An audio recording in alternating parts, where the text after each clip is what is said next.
And welcome back. Our first guest is an award-winning broadcaster, an author, and a Bronx native.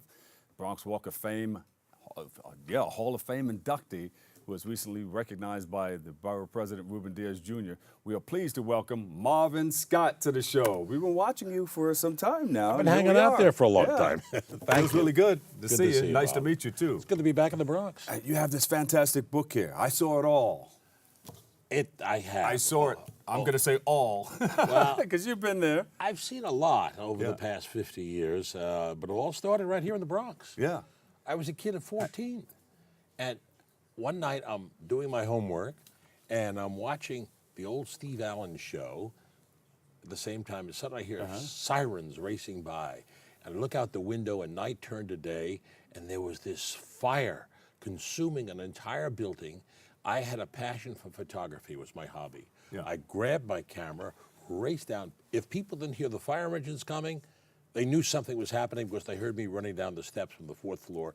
I wound up there just as the fire engines were arriving. I took this one photograph of this building where flames gushing out of about 8 windows. Wow. And back then, the Daily News was New York's picture newspaper. Yes. And they encouraged you, the way we do in television today, you have something, bring it in. All right, so I called them and said, okay, kid, bring your film down. But you're speaking like you're talking on radio, too, because you have to paint a picture. It's the theater of the mind. But I didn't talk that way back then.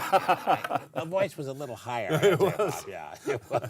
So I brought it down there, and immediately they gave me $2. Yeah. That was a messenger fee. Then they took the film, and the next day, there it was, the centerfold with the Daily News. And a few days after that, I got a check for $25. Whoa. But the best part of it was, when I returned from the fire, all my neighbors were gathered on the corner of Mount Eden Avenue and Townsend, and they all wanted to know what happened. And here this 14-year-old kid was there, so I told them what happened. You could say that was my very first newscast, That's right on the corner. First newscast, right there. But that's how it began. I got so excited about it, just being there and telling a story. And I've been telling, I figure, as I say in the book, I've been telling about 15,000 stories ever since. And is that story in this book? I talk about that in my introduction. Yeah. Yeah, I do. I talk about growing up in the Bronx and what it meant being here. And I see the foreword is by Dan Rather. Dan was super, and I dealt with Dan many years ago. I was president of the Television Radio Working Press Association. I had Dan as the head of our Freedom of Information Committee. And I got to know him rather well and always had great admiration and respect for him. And I reached out to him and asked him to do the foreword. He knocked my socks off when I saw what he wrote. He was so wonderful, and I'm so appreciative. Yes. He's a good guy. Like you. Oh, thank you. Yeah. So, as I saw it, what stands out in your mind? How many hours do we have? We need a whole show for it. Well, we need a series for it. Oh, there are so many. It's the people I met, the places I've been. I've seen the world. I've seen the unfolding of so much history over the years. I'm often asked what interview stands out foremost in my mind. And I would say with Dr. Martin Luther King. I met him back in 1966 in Mississippi. Yes. It was James Meredith, who broke the color barrier at the University of Mississippi, was leading a march against fear. And a sniper shot him, wounded him. The rest of the leaders in the civil rights movement, including Dr. King, said they were going to continue the march, and that's where I joined them. I was working for the Mutual Radio Network at the time. And during the march, we had made a stop one afternoon. It was broiling hot, 90s in Mississippi, and I had gone across the road to a motel to file a report for radio. Wow. When I walked out, went to the vending machine, picked up 2 Cokes, one nice and cold I put in my pocket, and the other I was drinking as I crossed the road. There I saw Dr. King sitting on the mound on the corner, a mound of dirt. And I had met him earlier. And I asked, Dr. King, may I join you? Certainly. I sat down and we chatted for about maybe 8-10 minutes. I reached in my pocket, Dr. King, would you like a Coke? I offered him a Coca-Cola. Yeah. So I could say I offered Dr. Martin Luther King a Coca-Cola. Yeah. And we sat there and we got chatted. A Coke and a smile. And a smile. He was so gracious. You know something? Yeah. You look at people, you look at us on television, you get a different vision. We're taller, we're shorter, we're wider, whatever. Dr. King, he was 5 feet 5 inches tall. But he was so much taller in stature, I have to tell you. Wow. And we chatted for a few moments, and he was talking about his vision for the future. Basically, what he had said in that speech in Washington is someday we would judge a person not by the color of their skin, but by the content of their character. And I knew that he had many threats on his life. And I asked him at one point, why do you do this? Why do you put your life on the line? Yeah. And a pregnant pause, and twice he said, for the children, for the children. And when you look at it so many years later, it's the children who have benefited by all that he had done in the 50s and the 60s and the struggles through the South. Yeah. That was an eye-opening experience. And he'll stand out as the most memorable interview I've ever done. So many stories in the book, I tell you. Yeah, I know. We can sit and talk to you forever. Yeah, as I said, how many hours? We'll do it again. So you're honored by the Bronx Borough President, Ruben Diaz Jr. How does that feel, coming back to the Bronx? You're a Bronx kid. You know, there are so many memories growing up in the Bronx. Those were the innocent years. The memories of where I lived in the Mount Eden section.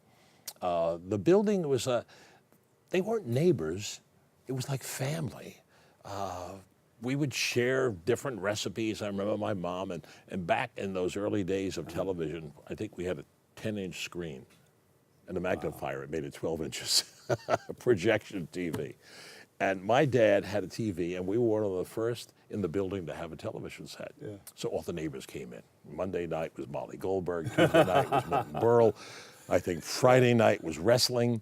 So we always had people in the house, and it wasn't Selma, the next door neighbor. This was Aunt Selma. This was Aunt Etta. This was, but those were the days. It was really wonderful. I often think of it when they ask me my memories of the Bronx. I talk about the scent of the Bronx. Where I lived was a building, and they had some retail stores on the ground level. Yeah. And I'll remember, still to this day, I can scent the pastrami, the corned beef, the sauerkraut, wafting through the building from Moscov's Delicatessen on Mount Eden Avenue. And if it wasn't that, it was the sour pickles from Jack's Appetizing Store. And they had the barrels there. Oh, my God. And there was the sound that was indigenous to the Bronx. I remember high cash clothes. This guy would come around once a week, and you'd hear him walking through the streets like a serenade. Yeah. High cash clothes. He was buying they used old to sell clothing. everything from the streets, yeah. And then if it wasn't that, it was the cry of, Seltzer Man. He'd come out with his weekly delivery of gaseous water with, those folks who go back to the Bronx can't forget the You-Bet chocolate syrup. Yeah, there you go. They even sharpened your knives, and they brought the milkman came over. The scent. Milkman. The scent and sounds of the Bronx. Those are such good memories. And how did we communicate? We lived on the 4th floor. Hey, Danny, the Yankees won. There you go. Well, my mother would call, Marvin, dinner time. Oh, wow. Oh, that was the Bronx. Some great memories, too. So this book is on sale now. Where can we pick it up? Amazon.com, Barnes & Noble. What I have in here is a composite of 26 of the 15,000 stories I figure I've covered, and a dozen of the more memorable interviews. Got Jerry Lewis in there. I have Elie Wiesel in there. I have Sophia Loren in there. I talk about all of that. I talk about the moment Rudy Giuliani shed tears on 9/11. Yeah. I talk about my reflections of 9/11. I talk about how Abraham Zapruder, who took that iconic film of the Kennedy assassination, I have him narrating that film.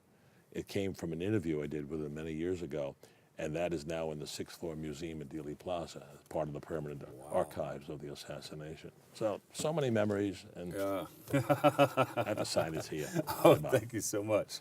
Okay, so we can pick this up at Amazon, right? Amazon.com. It's got it, sure. Give a big round of applause, everybody. Emmy Award-winning journalist Marvin Scott. Yes, indeed. Thank you. As I saw it, a reporter's intrepid journey. It has been intrepid. Yeah. Thank you. And the forward is by Dan Rather. Thank you so much. What's next for you? You've done so much. You've done it all. My next goal, I said to you earlier, my passion is photography. And I have a collection. I've amassed a collection of photographs from around the world. And I'm hoping sometime this fall to have a major photo exhibit in the gallery down in Chelsea. Yeah. So that's my next goal. Put one back in the Daily News? Including the one in the Daily first News. one when you were 14. That raging fire. Yeah. Call it the fire that ignited the career. Pleasure to meet you. Well, Pleasure. thank you Give so him another much. big round of applause, everybody. It's my newfound friend right here. I watch him all the time. Now he's right here in front of us. Well, tune in Author- pix11.com. Pixel, when should we do it? Channel 11, and also I do a weekly interview program, like you do, Yeah. on Sunday mornings for your early risers. It's 6 a.m. Sunday. Set your DVR. There you Or go. get on Facebook.com/Pix11News at 11 a.m. There you And go. I do a different interview each week. All right. TV personality, Bronxite, Marvin Scott. He's an author. Look, Thank you. brand new book. Thank you so much. Thank you. Thank you. All right, we have to take a quick break, but stay tuned. We'll be right back with more Open next.